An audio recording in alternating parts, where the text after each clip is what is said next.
Vamos a ver que nos está fallando la tecnología. Hoy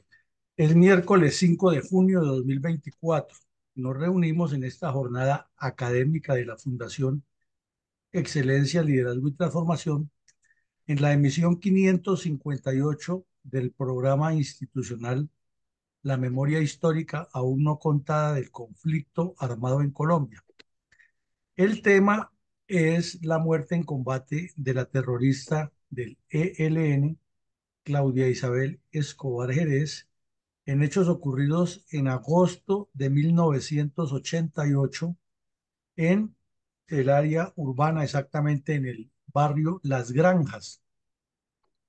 del convulso municipio petrolero de Barranca Bermeja. Este hecho generó que posteriormente el mismo grupo criminal creara una cuadrilla que lleva el nombre de esta delincuente y que se ha caracterizado precisamente por el salvajismo, el terrorismo, la violencia, el extremismo que practican contra los habitantes del departamento de Santander, de donde era oriunda la joven criminal. Entremos en materia, mi coronel. Mi coronel, ¿cuál era la situación estratégica, política, financiera y proyectiva del grupo narcoterrorista UCELN en agosto de 1988? Exactamente, mi coronel. En agosto de 1988 no tenían el nombre básico de ELN, sino que le han agregado la sigla UC, o a la sigla le han agregado las letras UC, Unión Camilista, porque después de la etapa del replanteamiento que vimos ayer, en la que estaba inmersa toda la agrupación criminal, habían atraído a unos disidentes del EPL, entre quienes estaba el hoy ilustrísimo y honorable analista político y experto en lo divino y lo humano León Valencia. Ese era del EPL y no solo contento con causarle daños al país, en el EPL se pasó al ELN y ahí siguió asesinando la vida en primavera y cometiendo otros crímenes, él y muchos terroristas, aproximadamente unos 600 o 700. Y otro grupo que se unió, eh, que también era una antigua escisión del EPL,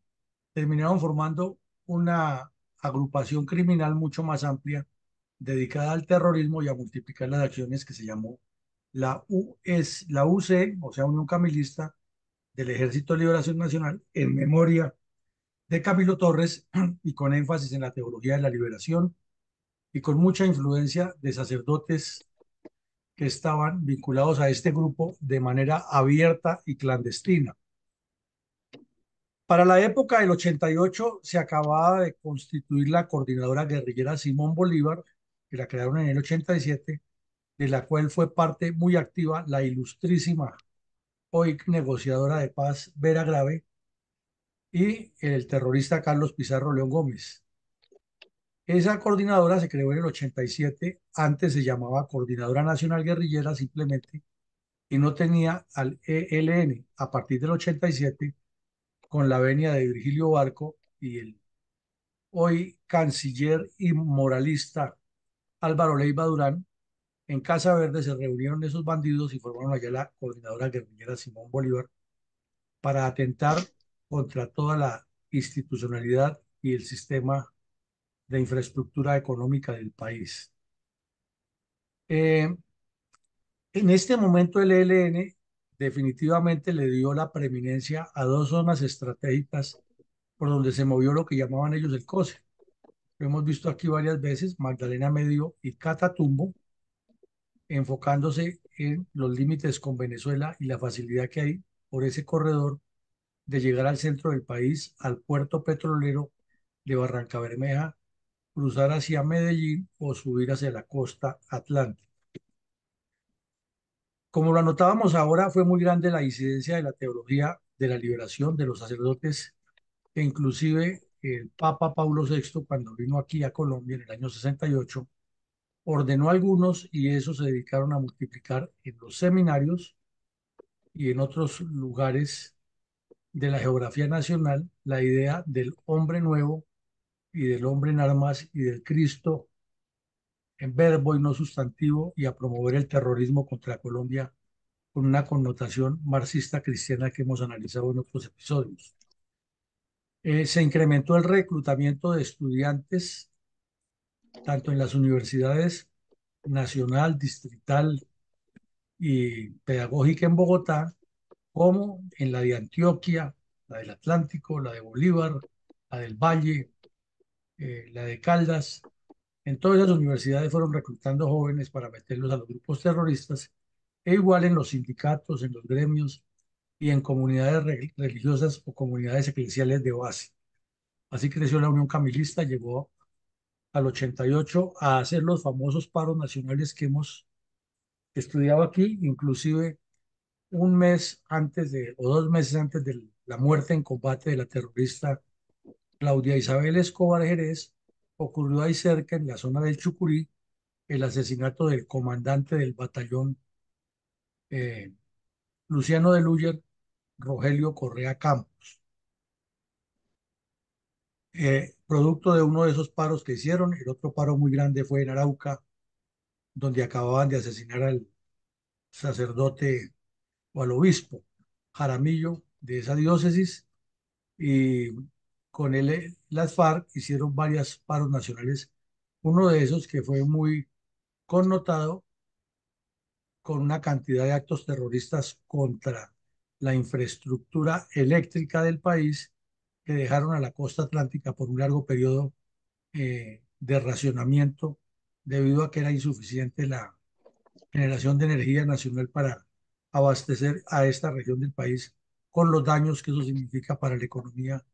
y la falta de energía eléctrica. Eh, También se desató algo que nadie nombra, y en el informe de la verdad el señor de Rux ni lo menciona por las curvas: es el sicariato comunista permanente. Se volvió común que pistoleros del ELN o de las FARC, en este caso que estamos estudiando la Unión Camilista, llegaban a los cascos urbanos, a las áreas urbanas, y asesinaban o a los presidentes de los consejos municipales o a concejales, alcaldes, varios fueron asesinados, dirigentes comunales, o simplemente en cualquier lugar de la carretera paraban los vehículos y asesinaban en esas veredas a los campesinos. E inclusive en el suroriente de Antioquia lo hicieron varias veces dentro de las chivas o los vehículos de transporte sábados y domingos, que son atiborrados de campesinos que bajan a los pueblos. Ahí dentro de esos vehículos le disparaban a sus víctimas, causando el terror y la zozobra que eso puede producir, de dispararle a una persona dentro de un vehículo lleno de pasajeros, y además atiborrado, porque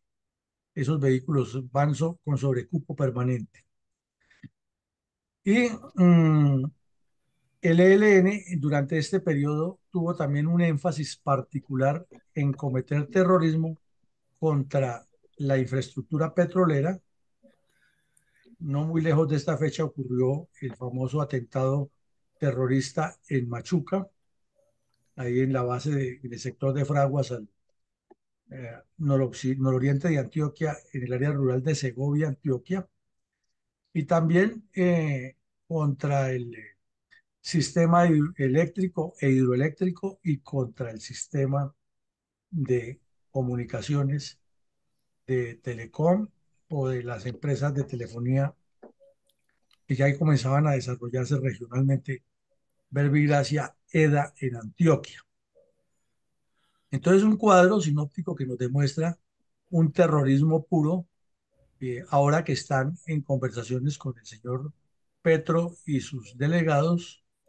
esto no se menciona para nada, porque es que según el ELN, esos son daños colaterales y son hechos que ellos no los cometieron, sino que o los obligaron a cometerlos, o que son necesarios en la guerra, y que eso no debe quedar incluido en las agendas. Adelante, mi colega. Mi coronel, ¿qué lectura podemos dar a la foto publicada en primera página del diario El Tiempo del 3 de agosto de 1988 acerca de la evolución de la perestroika del comunismo ruso, mientras que en la misma edición y en la misma página se informaba de la muerte en combate urbano en el barrio Las Granjas del municipio de Barranca Bermeja, Santander,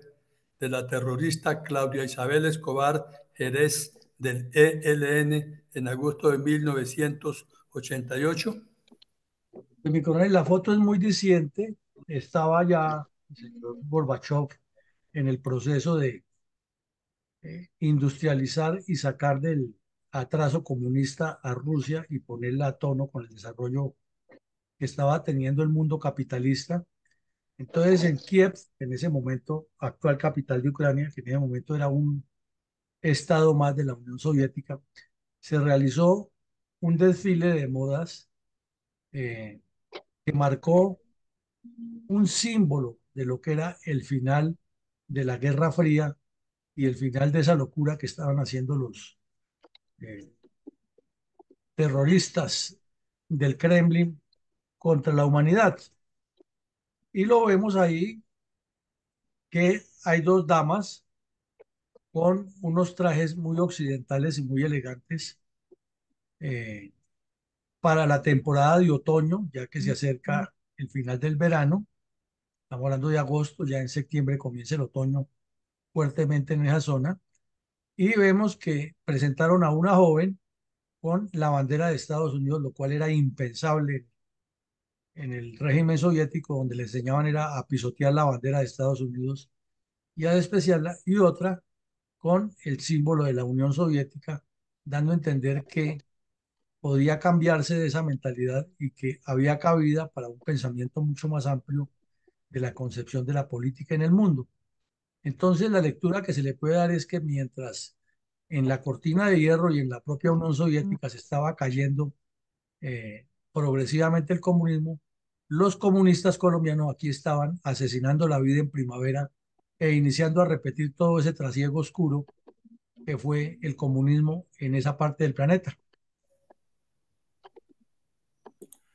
Mi coronel, ¿qué relación podríamos encontrar entre la contundente columna editorial escrita por el exministro José Manuel Arias Carrizosa acerca de los diálogos con los terroristas de la coordinadora guerrillera Simón Bolívar y la muerte en combate urbano en el barrio Las Granjas del municipio de Barranca Bermeja de la terrorista Claudia Isabel Escobar Jerez del ELN en agosto de 1988? Pues mi coronel, resulta que el señor Virgilio Barco, en medio de su ingobernabilidad que tenía y siguiendo lo que le ordenaba a don Germán Montoya, que era el que mandaba en la presidencia, optó por,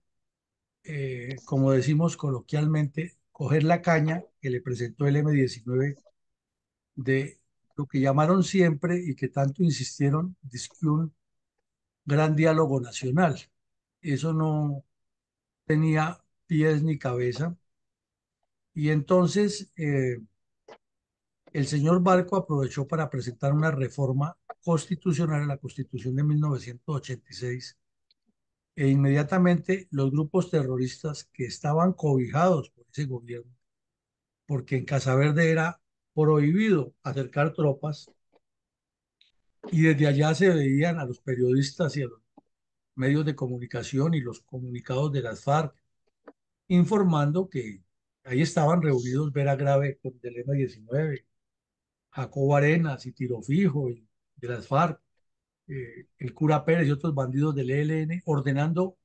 a oleadas terroristas que eran permanentes en el país, pero esa zona era intocable porque estaban en diálogos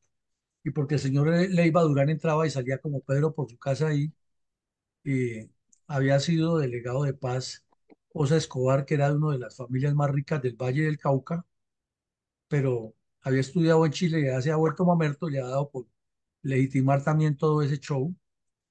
Entonces se hablaba de un gran diálogo nacional y el señor Vázquez, Arias Carrizosa, que fue un ministro muy claro en sus planteamientos eh, y era un político muy conocido en el país, frontalmente dijo, le aclaró al país que menos mal no se ha podido concertar ese gran diálogo nacional porque lo que había era una intención torva y siniestra de los grupos terroristas para manejar una especie de constituyente popular, algo así como lo que hoy en día propone el señor Petro, y de transformar toda la institucionalidad del Estado, manteniendo a una guerrilla armada, además que el Estado fuera a reunirse con ellos allá, como después sí lo hizo Andrés Pastrana, con los bandidos disfrazados de militares y armados hasta los dientes, posando ante las cámaras de televisión, lo cual era impensable. Pero lo que no pensó en ese momento el señor Arias Carrizos es que 10 años después, Andrés Pastrana, descriteriado y ambicioso de un premio Nobel de Paz, no tuvo el menor recato en ir a hacer eso que él había advertido y mucho más. Entonces, en ese momento fue una crítica fuerte en el que planteaba el señor Arias Carrizosa que si se iba a negociar con bandidos había que obligarlos a detener toda actividad criminal, concentrarlos en un sitio donde el Estado colombiano los pudiera controlar a todos y evitarles que aparecieran ante los medios de comunicación disfrazados de militares o de policías y mucho menos armados. Entonces fue una crítica muy fuerte en su momento que mereció comentarios que se hizo pública en varios eventos de trascendencia nacional. Mi coronel, ¿por qué el señor general Rafael Zamudio Molina, comandante del ejército para la época de la muerte en combate urbano en el barrio Las Granjas de Barranca Bermeja, de la terrorista Claudia Isabel Escobar Jerez del ELN en agosto del 88, aseguró que los integrantes de la coordinadora guerrillera Simón Bolívar eran delincuentes comunes? Mi coronel, es que no solamente ahora a los mandos militares que estén de turno les ha tocado enfrentar a politiqueros corruptos y descompuestos. Eso ha sido de larga data. En ese momento, el señor Alfonso López Miquelsen, que ha sido presidente y cuyos antecedentes hemos visto aquí muy largos de su grupo político relacionado con los comunistas armados y desarmados, había perdido las elecciones del 86 y había mal acostumbrado al país con sus pullas y sus frases que los demás politiqueros y los periodistas oportunistas y arribistas como Enrique Santos Calderón se encargaban de darle una aureola de que cada vez que López hablaba ponía a pensar el país. Entonces, cuando se armó este debate de que los bandidos no podían reunirse armados y que sí, que el gran diálogo nacional y que Barco al mismo tiempo proponía reforma constitucional, el señor López salió descarada y cínica e irrespetuosamente a decir que entonces qué iban a hacer con los guerrilleros, más o menos con la misma frase de Samper. Y entonces, ¿qué? ¿Será que ellos van a dejar de delinquir para entregarse a que los metan a la cárcel? Eso es una utopía y lo que tiene es que el ejército hacer parte de ese cambio, porque si el ejército está parándose en la raya, entonces evita la paz en Colombia. O sea, la misma irresponsabilidad politiquera de siempre. Entonces el general Zamudio, fuera de eso, dijo que ellos no eran delincuentes comunes, como decían algunos mandos militares, sino que eran guerrilleros que tenían ideología y que querían cambiar el país. O sea, la defensa que necesitaban los bandidos de uno de sus pares. Entonces el general Zamudio, que estaba entregando el comando del ejército y pasando al ministerio por esos días, fue enfático, claro y directo y le dijo al señor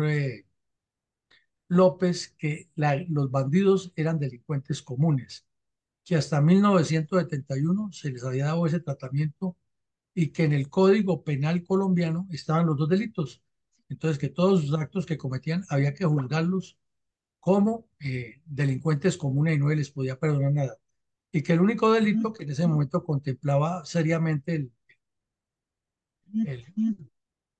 Código Penal era el de rebelión con la extensión de sedición y asonada, pero que eso no los excluía de los crímenes de lesa humanidad, que era lo que en ese tiempo el señor López quería meter en un solo paquete, como luego lo lograron Pastrana y finalmente Santos, arrodillarse ante los bandidos y ya Santos llegó al remate de entregarles hasta tribunal especial y ahí los tenemos, por ejemplo, ayer al Tornillo Lozada diciendo a los cuatro vientos que la constituyente de Petro es una maravilla y que las FARC están dispuestas a apoyar eso, porque ese es el cambio que necesita Colombia. Mi coronel,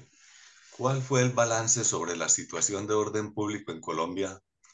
dado a conocer por las fuerzas militares una semana después de la operación que condujo a la muerte en combate urbano en el barrio Las Granjas de Barranca Bermeja a la terrorista Claudia Isabel Escobar Jerez en agosto del 88? Pues el periódico El Tiempo publicó, y los demás periódicos, esto se publicó en varios medios, publicaron un balance que presentó el Ministerio de Defensa de lo que ha sido la violencia en los primeros 6 meses de 1988 y la ilustró con una foto de 2 días antes del asesinato de unos soldados en el Caquetá por parte de la cuadrilla 13 de las FARC, 14 de las FARC, al mando del Mono Jojoy. Entonces publicaron las fotos de los familiares y un sepelio muy colectivo, muy adolorido de la muerte de unos soldados asesinados miserablemente ahí en el Caquetá. Y presentó un cuadro en el cual indicó que durante lo que iba corrido del año, el ejército ha perdido muertos a 120 miembros y 114 heridos. La policía 82 y muertos y 101 heridos. Y otros organismos de seguridad habían tenido 3 personas heridas. Y de los terroristas de las FARC, el ELN, el EPL, el OME-19, el Titil-Lame, la coordinadora y otros pequeños, en total habían muerto 224 delincuentes y habían sido heridos 15. Y además una gran cantidad de civiles heridos y muertos por causa de las bombas y las minas y los atentados terroristas de la guerrilla. Resaltaba, por ejemplo, que para la época el grupo narcoterrorista Unión Camilista ELN había desatado una guerra de nervios en lo que es el área del Chucurí santanderiano, asesinando a cientos de campesinos y civiles, desplazándolos, robándoles las tierras, etcétera. También resaltaba, pues, por grupo terrorista cuántas acciones bélicas habían cometido y la cifra era alta. El EPL llevaba 39 actos criminales en el primer semestre y en conjunto el ELN, las FARC y el EPL por aparte llevaban otra gran cantidad. Resaltaba que el M-19 ha secuestrado al señor Álvaro Gómez Hurtado y que habían aparecido unos grupos de la coordinadora guerrillera actuando de manera conjunta en los alrededores de Pereira, Manizales, Armenia y el norte del Valle, donde por un tiempo se habían desaparecido del escenario. Estas declaraciones las hizo el ministro de Defensa, eh, Rafael Zamudio Molina, en una citación que le hicieron en el Congreso para hablar del Galeón San José, y los medios de comunicación lo fueron entrevistando al terminar esa intervención en el Parlamento. Eh, Todo eso indica que el año fue muy violento porque inclusive relacionaban que el primer día de ese año, comenzando el año en Gaitania, eh, Tolima, límites con el Huila, en Montañitas, Caquetá y San José del Fragüe, Caquetá, hubo varias acciones criminales de ese grupo y a partir de ahí, en promedio, cada 2 días había una acción criminal o del ELN o de la FARC o del M-19, etcétera. Entonces, un documento que sirve de referencia para entender cómo se estaba desarrollando el ELN en el área urbana de Barrancabermeja, donde ocurrió el combate que dio de baja a la terrorista Claudia Isabel Escobar Jerez. Mi coronel, ¿cómo informaron inicialmente los medios de comunicación los sangrientos hechos relacionados con la muerte en combate urbano en el barrio Las Granjas del municipio de Barrancabermeja contra la cuadrilla de la terrorista Claudia Isabel Escobar Jerez del ELN en agosto del 88? Pues mi coronel, el 3 de agosto de 2000, perdón, de 1988, en medio de todo ese escenario crítico que había de publicación de cifras alarmantes de violencia, de politiquería y corrupción por parte de la dirigencia política y de sujetos nefastos como Alfonso López Miquelsen, promoviendo legitimación de los bandidos, eh, el periódico El Tiempo publicó en primera página ese titular que vemos ahí: combates en Barranca, Caquetá y Segovia, y luego lo resumen con un titular muy diciente, muy resaltante: muertos 6 militares y 4 insurgentes del ELN. No son 4 insurgentes, son 4 terroristas. Entonces relatan que el primer caso ocurrió en el Caquetá, donde fueron asesinados 6 soldados, que era la foto que veíamos ahora, de las familias, y muy nutrido el velorio. Y también relatan que en el área urbana de Barranca Bermeja, en el, esa es la noticia más resaltante ahí, en el sector del barrio Las Granjas, una patrulla del ejército eh, se acercó al epicentro de lo que ya se sabía, porque eso es de larga data, que en ese barrio, Las Granjas, y el otro es el Boston. Quien vaya a Barranca Bermeja o quien haya trabajado ahí en Barranca Bermeja sabe que esos dos barrios han sido muy infiltrados por milicias del ELN, las FARC y grupos criminales de larga data, que allí tenían ya localizada una vivienda donde se escondían los grupos terroristas que cometían los actos criminales en Barranca. Entonces, relata el informe del periódico El Tiempo que las tropas estaban haciendo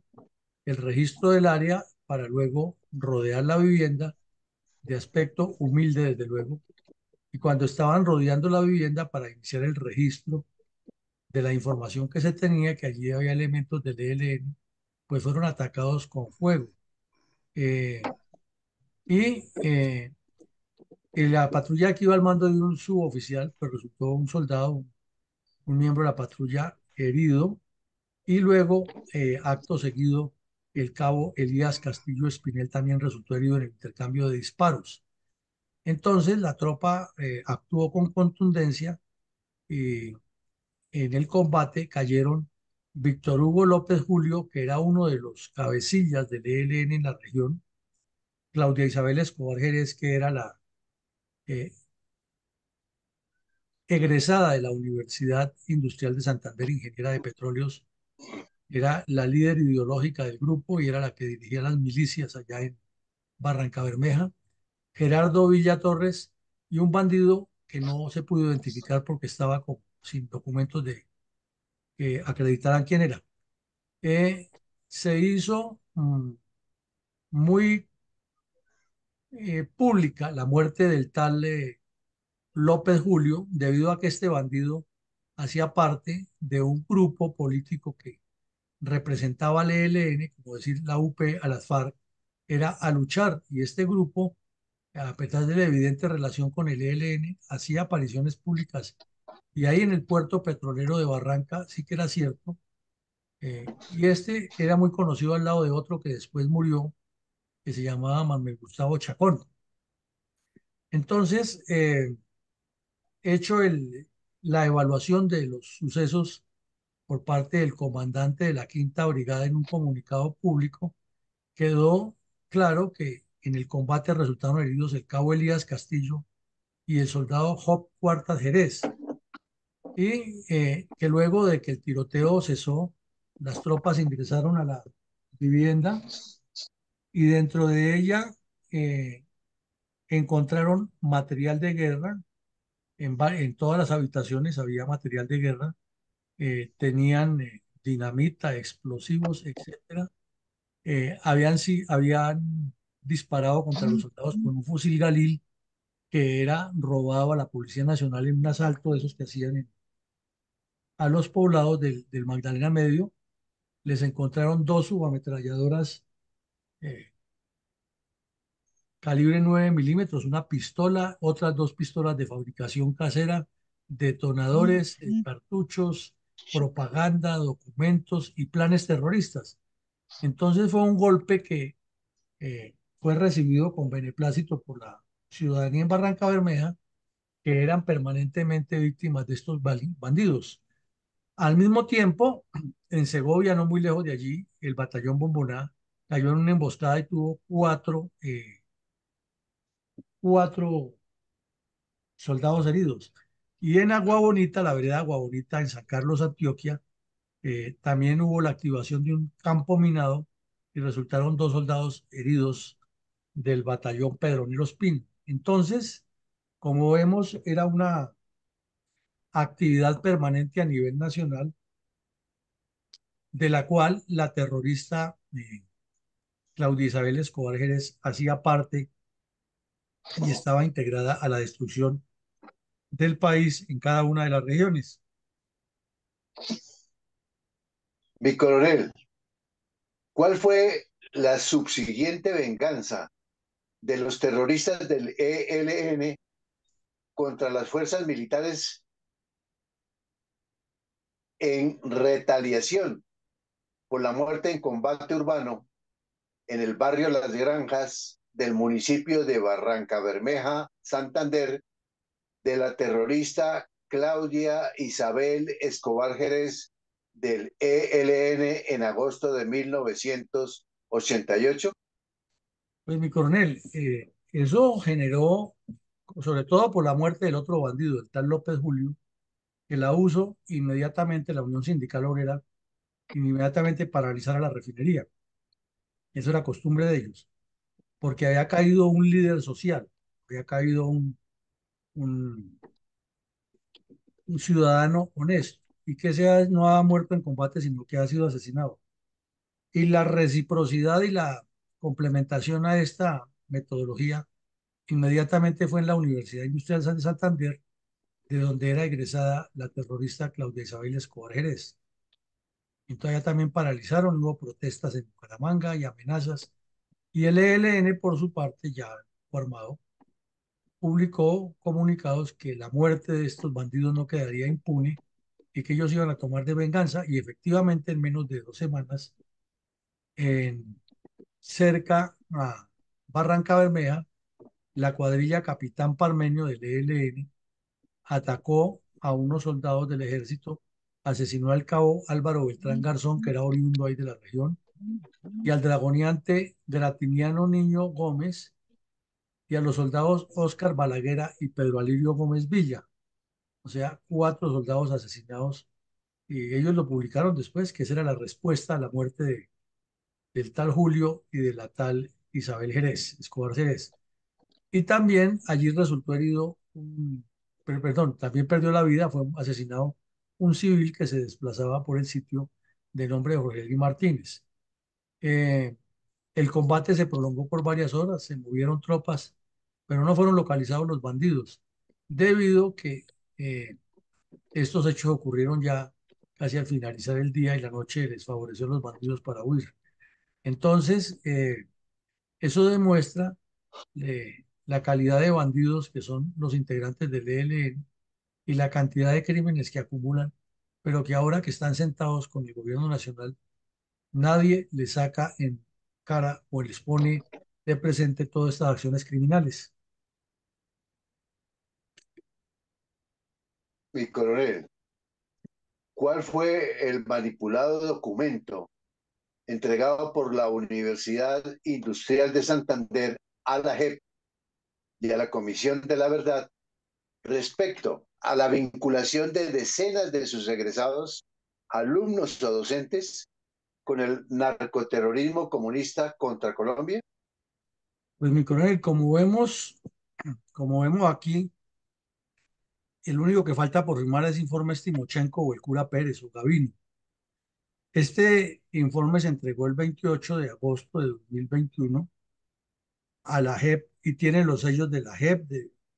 de una universidad, de la UIS, tiene el sello de la Comisión de la Verdad y tiene un hashtag de esos que se hacen masivos en las redes con el argumento de que la universidad eh, entrega un informe titulado Genocidio político extendido, continuado, sistemático y premeditado,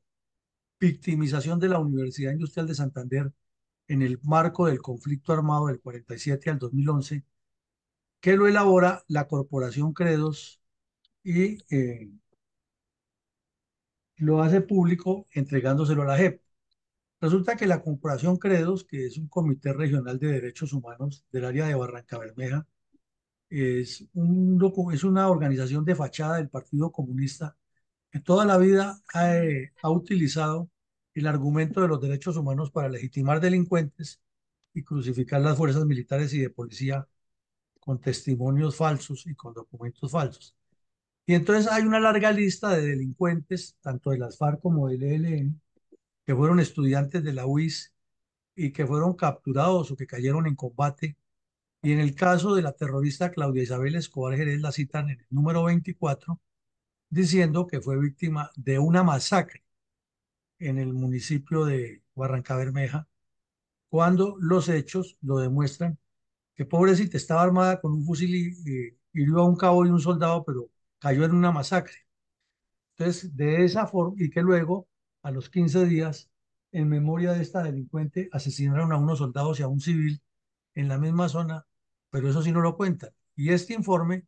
pues es que nomás ver quiénes lo firman, un comisionado a la verdad, una magistrada de amnistía e indulto de la JEP, otra directora de la universidad, el director de Credos, la junta directiva completa de Credos, la procuraduría que envió un delegado y un investigador de Credos. O sea, prácticamente, como decimos, le faltó la firma de Gavino ahí para completar el show. Entonces, con Mi ese coronel, informe, ¿aló? Con ese informe desvirtuaron la verdad y cambiaron la realidad de los hechos. Adelante. mi coronel, al mismo tiempo que ocurrió la muerte en combate urbano en el barrio Las Granjas del municipio de Barranca Bermeja,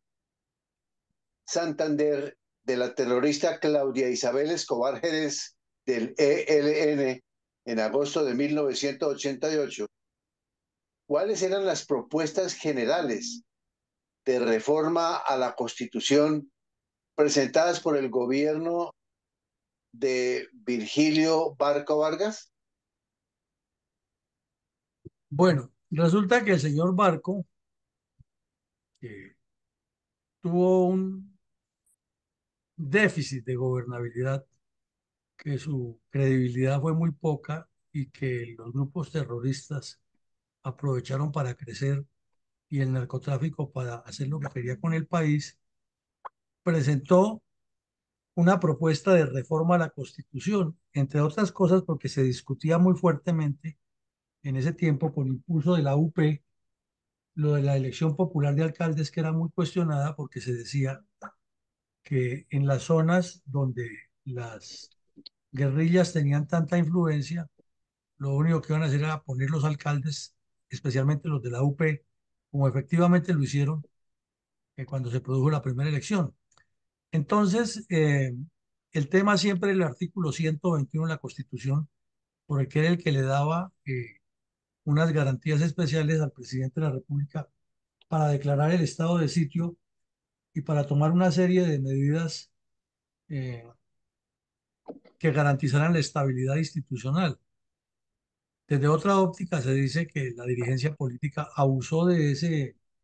artículo y que siempre manipuló a las fuerzas militares y de policía para que se mataran en nombre de ellos. Y ya lo hemos visto aquí que hasta la justicia salía favorecida con ese artículo porque todos los delincuentes terminaban siendo procesados y juzgados por la justicia penal militar y en los juzgados no tenían trabajo porque se lo estaba haciendo las fuerzas militares a costa de utilizar sus hombres en esos menesteres y no en las operaciones militares, que era lo que más se necesitaba. Entonces, el señor Barco presentó una propuesta de reforma constitucional en la que hablaba de nuevas garantías de los derechos humanos, que el Congreso más eficiente y más responsable, que habría una democracia abierta y de libre competencia, consenso para la modernización, nuevos derechos para los colombianos, democracia participativa y justicia social. Al leer eso, pues le queda a uno la sensación que era puro bla, bla, bla, como dice el dicho popular, mucho tilín, tilín del carrito y pocas paletas. Y ese anuncio que él hizo fue el que inmediatamente generó las propuestas y los exabruptos tanto de las guerrillas como de sujetos como Alfonso López Miquelsen, y que ocasionó la famosa columna del exministro Arias Carrizosa. Adelante, mi coronel. Coronel, ¿cuál fue la inmediata propuesta de la Comisión de Seguimiento al Diálogo de Sectores Políticos en torno a eventuales negociaciones con todos los grupos que no estaban en el show de las FARC y el conestado por el cuestionado dirigente conservador Álvaro Leiva Durán? Pues, mi coronel, que había una comisión de seguimiento a la propuesta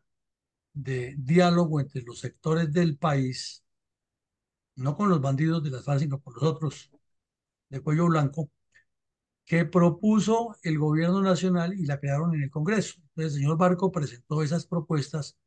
y de una vez se anticipó a decir que eran intocables, que no había propuestas intocables, que todo eso era sujeto a cambios, pero que sus líneas de cambios eran esos. Era lo que le ordenaba el señor Montoya y lo que estaban pidiendo los delincuentes de cuello blanco y los otros, los terroristas. Entonces se creó una comisión en el Congreso de una especie de seguimiento técnico a las propuestas para buscar que los partidos políticos existentes en ese momento lograran un consenso y aprobar esa reforma a la Constitución. Entonces, inmediatamente, esa comisión que crearon, en la cual había unos personajes que el país no los recuerda exactamente con mucho aprecio por su cercanía con la guerrilla, hacía parte de ella Monseñor Darío Castrillón Hoyos, que era el coordinador de la comisión. Y entonces ahí viene uno donde se pregunta, es el ELN integrado por curas de la Teología de la Liberación y un monseñor de alto nivel, muy cuestionado, por cierto, en esa época, era el que encabezaba esa comisión. Y estaba también el dirigente liberal Edmundo López Gómez, que también tenía muchos cuestionamientos por su politiquería y su participación en muchas trapacerías de las propias de los políticos colombianos. Estaba José Antequera de la Unión Patriótica y un señor de apellido Carrillo de las Centrales Obreras. Y por parte del M19 estaba Ramiro Lucio, el que ahora vive con la señora Vivian Morales y que es un crítico número uno de Petro, y un senador de nombre Ricardo Villa. Entonces, ni cortos ni perezosos, aprovechando el, el boom publicitario que les daba eso, y siempre soñando con premios Nobel de Paz y toda esa cosa, ese grupito propuso en varios documentos que no había problema, o sea, en contravía de todo lo que había dicho el exministro Carrizosa en esa columna, que al contrario era obligación del Estado sentarse a hablar con los bandidos y que no le pusiera tanto cuidado si iban armados o desarmados, sino que lo importante era que el Estado negociara con ellos y se trajera la paz de la que tanto hablan. O sea, Juan Manuel Santos y Andrés Pastrana les quedaron corticos. Adelante, mi coronel. Mi coronel, ¿por qué en ese momento el embajador de Colombia en Estados Unidos envió una carta con airado reclamo al diario The Washington Post? Es que sucede, mi coronel, que en esos días, por esa época, fue sorprendido el alcalde de Washington, que era un señor de raza negra, consumiendo coca. Y entonces, siempre la estigmatización era para Colombia, pero no se atacaba en Estados Unidos las cadenas de distribución y de manejo de los grandes recursos que mueve el narcotráfico. Entonces, eh, el diario Washington Post nuevamente publicó una crónica en la cual daba a entender que el problema era Colombia porque aquí se producía la coca, porque Pablo Escobar, por lo que todo lo que estaba de moda. Entonces, Víctor Mosquera Chávez, que era el embajador de Colombia en Estados Unidos, le envió una carta a el periódico Washington Post haciéndole ver que Colombia era una víctima y no era el generador del problema, que tenían que, lo que se ha dicho siempre, ¿no? Combatirlo allá, porque el comercio está a ver allá, que no se desfigurara la verdad y que era muy desgastante para un cuerpo diplomático tener que estar enviando correcciones y pidiendo rectificaciones a cada rato cuando los periodistas tenían también que cumplir con su deber. Eh, y pues les hizo ver que el señor Leder estaba ya siendo juzgado, pero que así como juzgaban a Leder, pues tenía que juzgar también a los contactos que él tenía, porque esos no llegaban del cielo. Entonces, más o menos fue la carta eh, airada del señor Mosquera Chávez al Washington Post, que obviamente él no la publicó a título propio, sino que tuvo que haber consultado con el canciller que era Julio Londoño Paredes.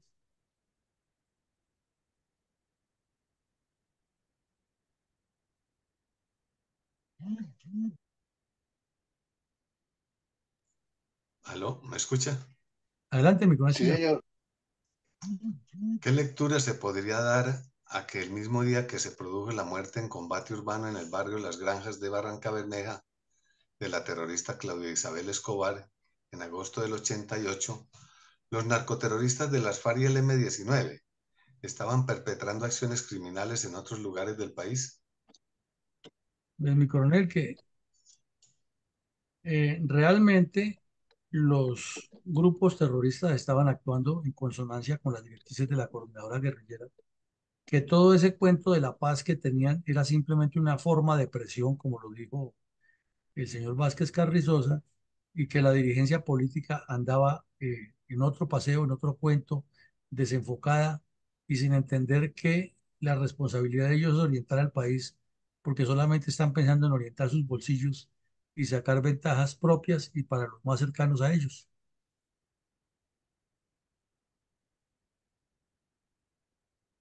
Mi coronel, ¿cuál fue la sorprendente revelación del Partido Liberal de unirse a la Internacional Socialista mientras los comunistas armados y desarmados asediaban la institucionalidad y depredaban al campesinado colombiano? Pues mi coronel cayó muy mal dentro del sector pensante de la sociedad colombiana que el Partido Liberal hubiera tomado esa decisión. No era nueva, no era nueva porque ya eso lo han intentado Jorge Eliezer Gaitán, Alfonso López Miquelsen, eh, Ernesto Samper Pizano, Diego Uribe Vargas, el famoso canciller de Turbay, Luis Carlos Garán, Ernesto Samper y Carlos Holmes Trujillo, el ilustrísimo ministro de Defensa que tuvimos hasta hace poco, también ha estado metido en eso. Ese mismo que andaba creando organizaciones de veteranos a ver si le captaba el celular, número del celular y el correo electrónico a todos los veteranos para él lanzarse de candidato y llenarlos de propaganda. Ese mismo fue el que había promovido, y el papá, que también se llamaba Carlos Gómez Trujillo, habían promovido el ingreso de Colombia a la Internacional Socialista. Pues no lo habían logrado y en esta época la Dirección Nacional Liberal, en lugar de estar pensando en los problemas graves del país, en cómo combatir a Pablo Escobar, cómo combatir el narcoterrorismo de las FARC y cómo reubicar el país, andaban pensando y moviendo fichas, era como se volvían mamertos y se integraban al socialismo que se dirigía desde Alemania Oriental con Willy Brandt, pese a que ya la perestroika estaba acabando con la corriente, con la época del comunismo y iba a tumbar el muro de Berlín, etcétera. Entonces nos damos cuenta que así como el Partido Comunista con sus brazos armados estaba quedado del tren de la historia, que en la misma Unión Soviética estaba cambiando hacia el capitalismo, pues los dirigentes liberales también estaban dando el paso atrás de unirse al comunismo en lugar de unirse al desarrollismo del mundo. Y ahí los tenemos y posteriormente lo lograron de unirse a la Internacional Socialista. Entonces, eso nos indica, y con nombres propios aparecen en este artículo, quiénes son los que movieron eso y cómo hicieron para integrarse y cuáles eran los pasos que daban y los movimientos internos que hicieron en el partido, como reformar estatutos, crear una Secretaría de Asuntos Internacionales para que se dedicara al intercambio de documentos con esa organización que la dirigían desde Alemania Oriental, que era comunista, eh, nombrar una comisión integrada de parlamentarios eso sí, para viajar al exterior por cuenta del erario nacional y gastar dinero raudales y establecer compromisos financieros surgidos de las afiliaciones. Y lo demás que demandaba en ese momento ser miembro de la Internacional Socialista, que siendo sensatos, ¿qué le iba a aportar eso al país? Eso no aporta desarrollo, sino es la herencia de ese estilo leguleyo de estar buscando siempre figuraciones mediáticas y figuraciones eh, disfrazadas de juridicidad sin que le traigan lo que necesita el país, que es desarrollo, industrialización y formación de empresas, no tanta carreta barata de politiqueros y leguleyos que vienen en Colombia desde la época santanderista. Adelante, mi coronel. Mi coronel, habida cuenta que el ELN creó una cuadrilla en memoria de la terrorista Claudia Isabel Escobar Jerez, podemos recordar a nuestra audiencia algunos eventos de los crímenes cometidos por este grupo criminal contra los colombianos. Pues el portal Verdad Abierta, que no es exactamente eh, un ente periodístico que cuestione la izquierda, sino que más bien la legitima en cada uno de sus escritos. Aquí publicó en enero de 2016 una crónica que da eh, la tónica para entender cómo se desarrolló en Santander esa cuadrilla Claudia Isabel Escobar Jerez y los hechos que cometieron posteriormente. Y mencionan unos hechos cometidos en el municipio de Río Negro, cerca de Bucaramanga, y relata cómo a las veredas, al dar los nombres propios de unos campesinos, llegaban estos bandidos, le hacían consejos de guerra, los asesinaban, los desterraban, los robaban, y todo a nombre de la cuadrilla de la luchadora popular Isabel Escobar Jerez, y mientras tanto en la Universidad de Industrial de Santander, poniéndola como una víctima y no como la eh, referente para todos estos crímenes. Adelante, coronel. Han, han traído las conversaciones de paz con el M-19, el EPL y las FARC, o los intentos de paz con el ELN, sumados a los falsos anuncios de victorias de los dirigentes políticos, la desarticulación de los grupos narcoterroristas en toda Colombia, además de seguridad total a los miembros de las fuerzas militares y de policía. Pues mi coronel, no, no lo han traído, ni lo que se firmó con Santos, ni lo que se firmó con Virgilio Barco, las desmovilizaciones de los otros grupos, ni el show que montó César Gaviria con ellos. No ha sido sino eso, un show mediático del cual ha perdido Colombia y han ganado los terroristas y grupos como el que se creó en memoria de Claudia Isabel Escobar Jerez o el que se creó en nombre de Martelena Barón que vimos ayer, simplemente han sido la continuidad del terrorismo comunista contra Colombia sin que hasta la fecha haya un cauce que nos saque de ese entuerto de violencia y nos posicione como un país que avanza hacia el desarrollo y la industrialización, que es lo que necesitan los pueblos para evolucionar en todos los campos. Mi coronel, escuchemos con reverencia un minuto de silencio en memoria de todas las víctimas del narcoterrorismo comunista contra Colombia, en particular de los miles de asesinatos ordenados por cabecillas, grupos bandoleros y luego narcoterroristas en nombre del Partido Comunista y otras agrupaciones políticas.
Mi coronel, enunciemos algunas reflexiones de orden político estratégico respecto a la muerte en combate urbano en el barrio Las Granjas de Barranca Bermeja de la terrorista Claudia Isabel Escobar en agosto de 1988. Bueno, mi coronel, ayer reflexionábamos más o menos en el mismo sentido sobre la muerte de la otra terrorista, de Martelena Barón. Entonces, aquí nos queda siempre la conclusión, es que cada vez que se habla de paz y que se pretende reconstruir la verdad del conflicto, ni se logra la paz ni se escribe la verdad, porque se parte de un principio que es el que estamos viendo aquí. Todos estos actos criminales de los grupos terroristas terminan en el olvido y máxime que aquí hemos reconstruido todo lo que hizo el M-19 o parte de lo que hizo el M-19 y vemos que hoy en día se pasean mondos y lirondos y son negociadores de paz, presidentes, senadores, ministros, embajadores y todos esos crímenes que cometieron pasaron al olvido y lo mismo va a pasar con el ELN que está en conversaciones con estos delincuentes. No se les va a aplicar ninguna pena y van a eludir la justicia y se van a burlar de los colombianos y se olvidará todo eso. En segunda medida, la inteligencia que se ha hecho sobre el ELN, muy mal aprovechada, porque en todos esos golpes, como el de la sujeto varón ayer o la sujeto este Escobar Jerez hoy, se decomisaron documentos, pruebas que le indicaban al Estado colombiano, no a las fuerzas militares, sino al Estado colombiano, cómo combatir el problema, pero la dirigencia andaba pensando, como lo vemos ahí, el señor López, que era que a los bandidos había que reconocerle su estatus y al mismo tiempo su partido aliándose a un organismo que venía en decrepitud, que era la Internacional Socialista, pensando más en eso que en desarrollar el país. Y los bandidos, viendo que el comunismo se estaba acabando en Europa, ellos aquí creándolo, porque nos pasa como ahora, Venezuela en medio de la miseria y muchos colombianos desesperados por igualar a Venezuela, siguiendo al señor Petro. La doble moral de todos los negociadores en todas las épocas es evidente. Esa comisión que encabezaba Monseñor Castellón pareciera una legitimadora del terrorismo y no la solución. El señor José Escobar, que era el comisionado de paz, facilitándole un poco de prebendas a los bandidos, y el señor Álvaro Leiva Durán viajando de allá para acá y de aquí para allá a Casa Verde, mientras desde ahí se ordenaba la destrucción del país. Eh, Decíamos también ayer y lo repetimos hoy, el ELN ha sido coherente con su plan Vuelo de Águila. No es que tengan razón en lo que hacen, pero son coherentes con su plan terrorista porque hacen lo que tienen previsto y lo desarrollan alrededor de objetivos criminales. Los nexos nacionales e internacionales para la época comenzaron a fortalecerse con Venezuela. Era común en cualquier combate con el ELN cuando les incautaban armas o municiones que tuvieran el sello de las Fuerzas Armadas venezolanas. Y lo mismo ya estaban metidos en el narcotráfico y lo movían por medio de Centroamérica. Nicaragua, especialmente donde los Ortega han sido socios permanentes, igual que los cubanos del ELN. Eh, Luego manipularon el proyecto criminal a partir de las bajas de terroristas urbanos que les causaron las fuerzas militares, colocándole nombres a las cuadrillas. Eh, Y esas cuadrillas continuaron una cantidad de acciones delictivas como la que acabamos de ver, una de las tantas de la cuadrilla Claudia Isabel Escobar Jerez en el municipio de Río Negro, pero que fueron más. Y por ejemplo, el hecho de la retaliación asesinando a los soldados allá cerca de Barranca, 2 semanas después de la muerte de esta delincuente y del tal Julio, pues indican que es una forma de aterrorizar a Colombia. Entonces, al mirar todo este ejercicio, lo que ha pasado y la pregunta de siempre, si el pacto Far-Santo sirvió para algo o lo que se cuadró con el ELN, pues nos queda la sensación que las negociaciones de Petro con el ELN van a ser otro fiasco y que el augurio es pésimo. Adelante, mi coronel, con sus análisis. Sí, mi coronel, con mucho gusto. Reflexión al episodio 558 de Fundel. Hoy, miércoles 5 de junio de 2024. que trata de la muerte en combate de la terrorista Claudia Isabel Escobar Jerez del ELN en Santander en 1978.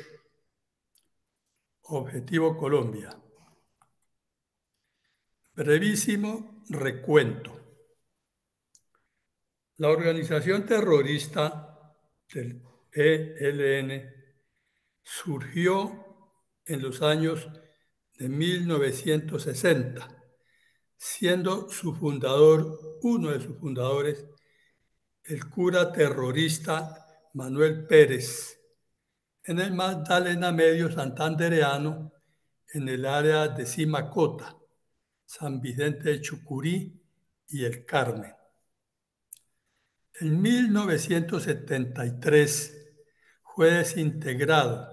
tras una operación militar llevada a cabo en el municipio antioqueño de Anorí, pero casi tres meses después volvió a reorganizarse con el Frente Domingo Laín, ya con adoctrinamiento político en Arauca, coincidencialmente con el hallazgo de petróleo en Caño Limón y su oleoducto a Río Zulia. Se dice que gracias a la intervención del presidente López, este grupo terrorista logró oxigenarse y reorganizarse. Un segundo periodo, a partir de los años 80, el ELN se expande en el marco de la denominada Reunión Nacional de Héroes y Mártires de Anorí, llevada a cabo en 1983, en donde dobla su estructura con presencia a las zonas de riqueza minera y de explotación petrolera. Y en un tercer periodo, a mediados de los 90, es impactado por los grupos de autodefensa y pierde hegemonía en el oriente, nororiente de Antioquia y norte de Santander. Llegan las manifestaciones y actos hacia la paz, diálogos en Maguncia, Alemania, en el gobierno de Ernesto Samper, esfuerzos para obtener una zona de encuentro en el gobierno Pastrana. Mientras tanto, Uribe intentó entablar una negociación con el ELN que no logró avanzar. Luego el señor Juan Manuel Santos anuncia una posible negociación paralela a la adelantada con la FARC.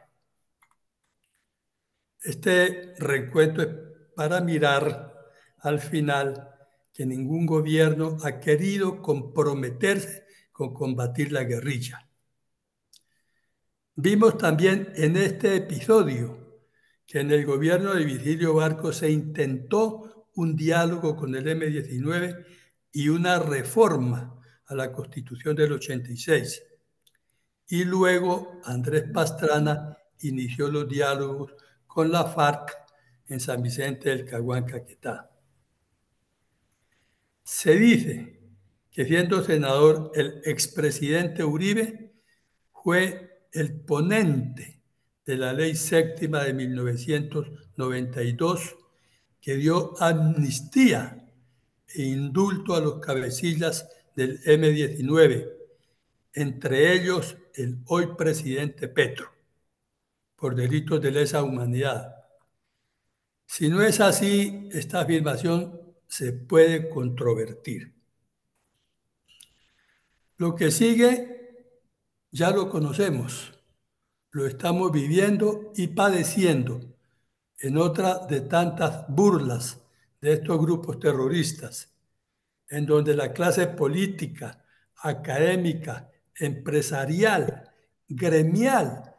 miremos al presidente de la Federación de Ganaderos, e instituciones públicas conectan con estos falsos diálogos de paz con el grupo de terroristas del ELN, mientras la sociedad y voces solitarias claman para que se combatan a estos terroristas, estos clamores son quejas al vacío, porque el gobierno no presta atención y la narcoguerrilla comunista disfruta de sus engaños como parte de su estratagema hacia la toma del poder. Entonces, decir que solo este gobierno no quiere combatir la narcoguerrilla comunista no es apropiado, como lo hemos visto a través de este y otros episodios de la memoria histórica y en este brevísimo recuento en donde 6 presidentes, 7 con Virgilio Barco que no lo tenía, han preferido llevar a cabo falsos procesos de paz o amnistiar grupos terroristas antes que combatirlos. Así, de esta manera, no podemos pretender que se extermine el flagelo de la violencia en Colombia ni el narcotráfico, principal fuente de financiamiento, ahora principal fuente de la subversión narcoguerrillera. Es decir, hablando coloquialmente, como en el juego de naipe español, la coca son los haces, porque las briscas son los secuestros, la extorsión, las mal llamadas pescas milagrosas, términos traídos de los bazares en las fiestas religiosas para el mantenimiento de los altares. Son asaltantes de caminos, asaltos a bancos y otros actos delictivos.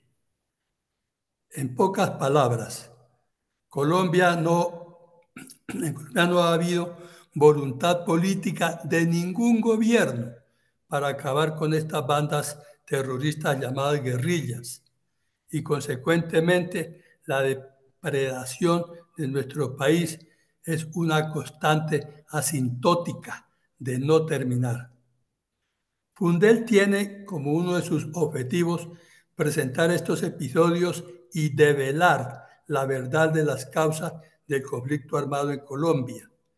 además de sugerir a través de estos análisis una posible solución a esta crisis con la creación de un partido político serio, para lo cual ya tiene una estructura, la que se dará a conocer a su debido tiempo. Los invitamos a seguirnos. Mi reflexión, gracias y feliz día.